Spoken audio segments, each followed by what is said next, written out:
To customize your lock screen on Redmi Note 14 Pro, first we need to open a settings on our device, scroll down looking for the wallpapers and personalization.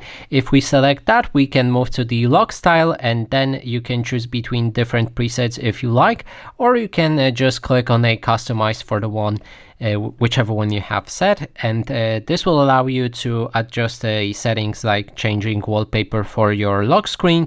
You can then also apply a different filter to your photo, and there's also depth if the wallpaper does support it.